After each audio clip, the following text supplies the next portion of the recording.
ఇది ఆనపకాయ పాలు పోసి కూర అండి, చాలా బాగుంటుంది. ఆనపకాయ చిన్న చిన్న ముక్కల కింద ఇలా తరిగేసేసుకుని కొంచెం నీళ్ళు పోసి ఉడికించుకోండి. ఎందుకంటే ఆనపకాయ నుంచి బాగా వాటర్ వస్తుంది బయటికి, మూత పెట్టేసరికి అనమాట.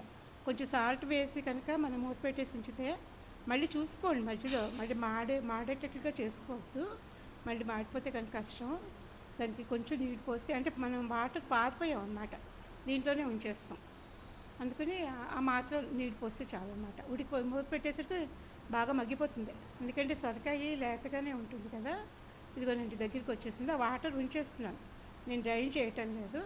ఇప్పుడేమో పోపు వేయించుకుంటున్నాను. కొంచెం మినపప్పు, శనగపప్పు వేయటం లేదు, ఆవాలు, జీలకర్ర.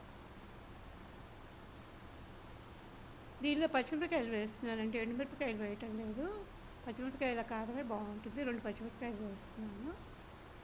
కొంచెం కరివేపాకు వేసేసి ఈ పోపు ఏమో ఆనపకాయ ముక్కల్లో వేసేసుకోవాలన్నమాట. ఎర్రగా వేగిందంటే పోపు, ఇది ఆనపకాయ ముక్కల్లో వేసేసుకోవడం. కొంచెం కరివేపాకు ఎంత వేస్తే అంత బాగుంటుందండి ఈ కూరకి, వాసన చాలా బాగుంటుంది. ఈ పోపు తీసుకెళ్ళి మనం కూర ముక్కల్లో కలిపేసేసుకోవడమే. దీనిలో ఫస్టే సాల్ట్ వేసేసాము, సాల్ట్ సరిపోతుంది. సొరకాయకి ఎక్కువ ఉప్పు పట్టదు, ఇది కమ్మని కూర కదా, ఎక్కువ సాల్ట్ పట్టదు అనమాట. అందుకని ఆ సాల్టే సరిపోతుంది. అంతకైతే చూసి వేసుకోండి, కొంచెం సాల్టే సరిపోతుంది.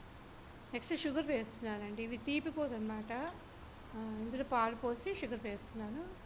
బాగుంటుంది, ఒకసారి ట్రై చేసి చూడండి, బాగా నచ్చుతుంది. ఆ మిరపకాయలు కూడా తీసేస్తే కానీ చిన్నపిల్లలు బాగా తింటారండి, కమ్మని కూర చక్కగా. నెక్స్ట్ బియ్యం పిండి అనమాట, రైస్ ఫ్లోర్ పైన ఇలాగా గ్రేవీలాగా వచ్చేటట్లు జల్లేసుకోవాలి. అప్పుడు ఏంటంటే గ్రేవీలాగా వచ్చి కూర దగ్గరికి వచ్చేస్తుంది అనమాట. ఇది చపాతీలోకి బాగుంటుంది, నెక్స్ట్ ఏమో అన్నంలోకి బాగుంటుంది. మీరు ఎలా తిన్నారు సరే, ఉత్తది తిన్నా కూడా బాగుంటుందండి ఈ కూర.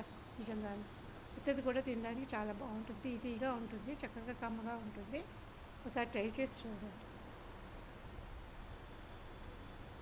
ఇంకా కొత్తిమీర బాగుంటుందండి, కొత్తిమీర వాసన దేనికైతే బాగుంటుంది, ఓన్లీ కరివేపాకే బాగుంటుంది.